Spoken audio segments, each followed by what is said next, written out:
সহকর্মী সাগর রনি হত্যায় জড়িত, তাই তদন্ত দীর্ঘায়িত হচ্ছিল। 24-এর গণ অভ্যুত্থান পরিবর্তিত পরিস্থিতিতে আমরা আশা করেছিলাম অল্প সময়ের মধ্যেই এর জট খুলবে। কারা সাগর রনি হত্যায় জড়িত, কারা পৃষ্ঠপোষকতা করেছে, সে বিষয় উন্মোচিত হবে। কিন্তু দুঃখের বিষয়, আজকে সর্বোচ্চ আদালতের আওতায় এই মামলার তদন্ত হচ্ছে। আমরা জানি না এর ভবিষ্যৎকে। বলতে চাই ওয়েজ বোর্ড সম্পর্কে।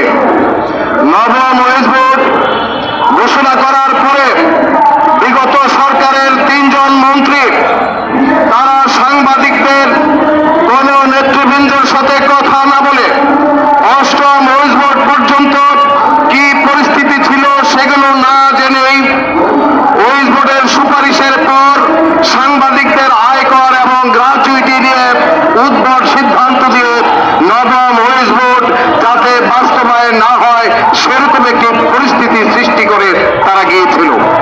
আইনি লড়াই চলছে। ঢাকা সাংবাদিক ইউনিয়নের একজন কর্মী হিসেবে সাংবাদিকদের পক্ষে নবম ওয়েজ বোর্ডের বিগত সরকারের মন্ত্রীরা ওয়েজ বোর্ডের সুপারিশের বাইরে গিয়ে যে প্রস্তাব করেছে, আমরা চ্যালেঞ্জ করেছি হাইকোর্টে। হাইকোর্ট অবৈধ মন্ত্রীদের সেই সুপারিশ বাতিল করেছে। মামলাটি বর্তমানে আপিল বিভাগে বিচারাধীন। আমি নবম ওয়েজ বোর্ড সম্পর্কে আর কিছু বলতে চাই না।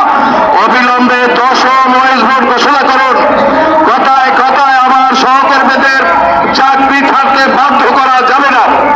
পাশাপাশি দৈনিক নিরপেক্ষ, বাংলাদেশ পোস্ট সহ গত 1 সপ্তাহে যে গণমাধ্যমগুলো বন্ধ হয়েছে, আমার সহকর্মীদের ন্যায্য পাওনা বুঝিয়ে দিতে হবে। অন্যথায় পরে সাংবাদিক ইউনিয়ন এবং ঢাকা সাংবাদিক ইউনিয়ন আন্দোলনের মধ্য দিয়ে অতীতের মধ্যেই সেই বকেয়া উদ্ধারে সহায়তা করবে। আপনাদের সবাইকে